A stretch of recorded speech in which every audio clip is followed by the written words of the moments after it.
Well, I was born in Germany, and I in 1975. So I just did my baccalaureate there, and then I moved to Paris. Was there for 10 years actually, but went originally to be just an au pair girl and come back to Germany, and then I was just like, no, I'm gonna stay here, and I started with studying literature. Okay. And then I switched to art, um, very contemporary school actually, and yeah, and in the meantime I started my life in fashion basically, Okay. and it was like a really like a red thread that brought me from one place to the other. And it was really, yeah, I was really guided, like from one meeting the right people at the right time over the period of like 4 years where it was really apparent. And then I started working in fashion basically at that wonderful little independent press office with all these young designers from like Jeremy Scott, Ruff Simmons at the time, Vernie Branchino, Eve van der Vorst, and Olivier Taskins, all pretty good names right Wow. now. Yeah. So it was a really interesting experience. And fast forward, I came to New York with a friend for the first time, and I already had a hunch that I was going to live here one day. And so I set up some interviews, job interviews, and that was after 10 years in Paris where I really did not fit in with the life there anymore and the energy and all of that. And so, yeah, I got a job at a denim company to be their fashion PR director. And then a whole new life began. Okay. Fantastic. Yeah. Yeah. And in the meantime, there's always been another part of me, basically, which is spiritual part. Like, there's always been a quest going on, and I got in touch with Reiki when I was living in Paris, but I went to Germany to get all the initiations. And then when I was in New York, I mean, even though I started everything over after a year or so, I was like, okay, I need to do Reiki. Like, I haven't really thought about it for a long time, but I need to do something. And then I met, again, the right people at the right time that led me to become a Reiki teacher, actually. And then from there, I went to a workshop with my Reiki teacher at the time, and she introduced me into other modalities of healing. And from there, it was just like, whoa, amazing. And then concurrently, at the same time, what happened was that I also, I mean, I always wanted to open my own office, and it was, yeah, it wasn't the right time, but like with every new initiation into something, some new healing modality, I basically also, like within like a few weeks or so, things changed in my life, and I got another job in a more corporate company, but which was bigger and was giving me more the right contacts, let's say, to be able to a year later do my own. It was really always like cause effect almost. So how did you stumble on my blog then? Well, I was diagnosed with endometriosis in June this year, and it was really like in the beginning I was in the complete darkness because I did not know what was going on. I had no health insurance, and it took me probably 2 weeks until I knew that it was endometriosis, and I was just in pain for probably, yeah, those 2 weeks. I was just in pain I couldn't eat anything. I couldn't ingest any painkillers anymore. Nothing was working. I checked myself in with an ambulance at the hospital. It was really a rude awakening.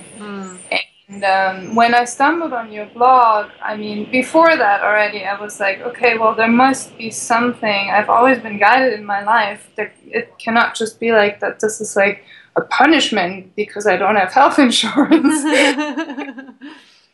And I was really just like, oh my God, what am I supposed to do? Like, I really was in complete darkness. And so one thing led to another.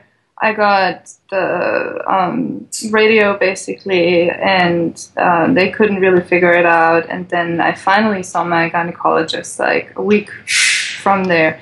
And then she said endometriosis. She's pretty sure it's endometriosis. So then I did my research on the internet. I came across your blog, and hallelujah, I was like, okay, there are natural remedies. There is hope. I do not need to go to the hospital, get a laparoscopy and all of that, because obviously within those 2 weeks I had time to think of like the most horrible scenarios. Yeah.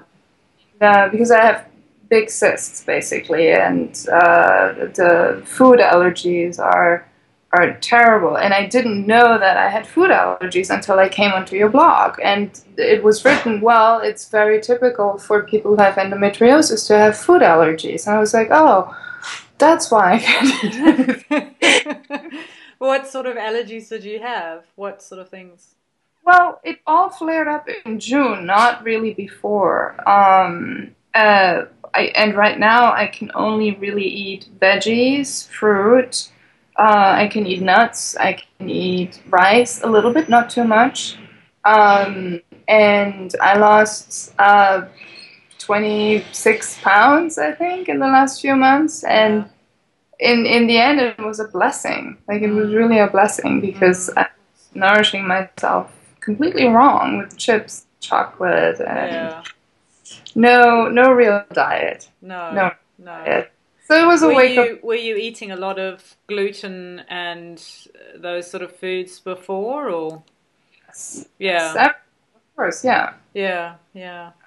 And so you had sort of the allergy reaction to that. Yeah. Exactly. So, yeah. So tell us about your book. Well, the book came about just because I have this need to communicate everything, and this first book actually is was written before I got the diagnosis of the endometriosis, so it doesn't have anything to do really with that. But it's just about my life and how everything in the universe is guiding us, and everything is a sign for something, and it doesn't necessarily have a meaning until you give it the meaning that you want. But if you give it the meaning that you want, then you can learn from it, and you can go beyond the horrible scenario. Like for the and often it takes reflection, some time off that event to really see the learning in it. Exactly. So yeah, there were a lot of things that motivated me to write that book, and there is a second book in the works, and that's going to be more about what happened in June. Yeah. So what is it that you sort of want to portray in the book, or what learning do you want to give people by sharing what you did?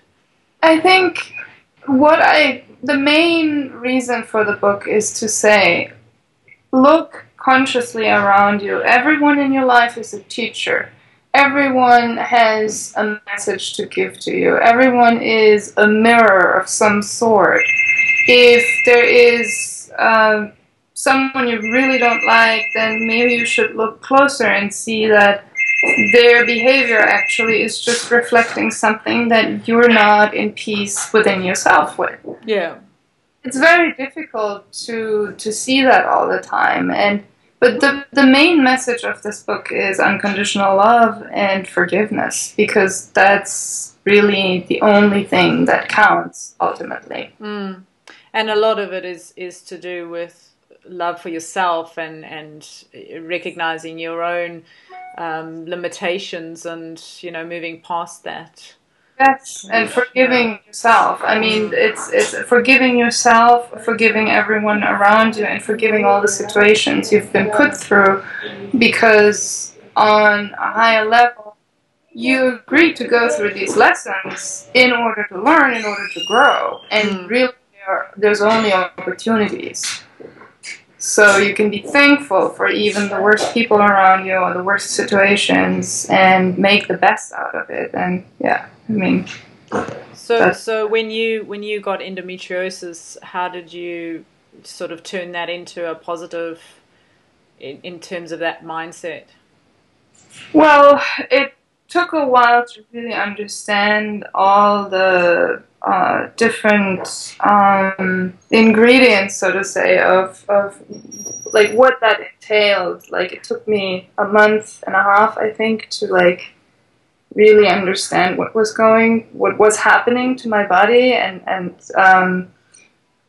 I mean, in the end, it was, like I said, it was a wake-up call for me to be more cautious and more conscious about my body, and to have a better nutrition. And I mean, as soon as I changed my diet, I realized that I had much more energy. I had much more joy, actually, like joy of life. Yeah.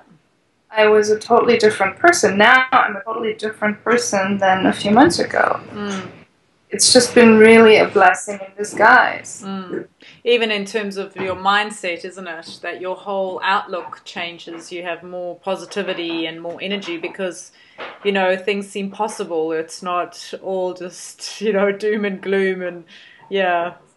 Exactly. And I have to stick to my diet, which is sometimes difficult. And it's funny because even I had a dream, I think 2 nights ago, and even in the dreams, I'm like, no, I can't eat that.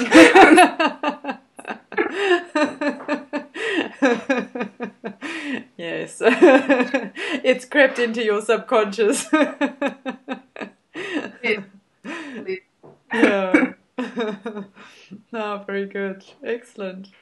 All right. So, yeah. So I guess the key message that we wanted to demonstrate with this audio is really to help women recognize that everything is a learning and it is a journey. Yeah. And we're all here to gain something from this. It often feels like it's some sort of curse, but in actual fact, it's a massive big learning, and we're actually blessed to learn this lesson early on rather than later in life. So, yeah. Exactly. All right, so I'm going to put the link for your book underneath this blog, so people can buy your book and share in your fantastic mindset and everything that you've discovered. So thank you for sharing your information with us. It's really, you know, nice to have that positive outlook and to really recognize, you know, that this journey on our planet or in life or however you want to look at it is there to guide us and heal us. So yeah. Thank you so much for giving me the opportunity to do this. It's a pleasure.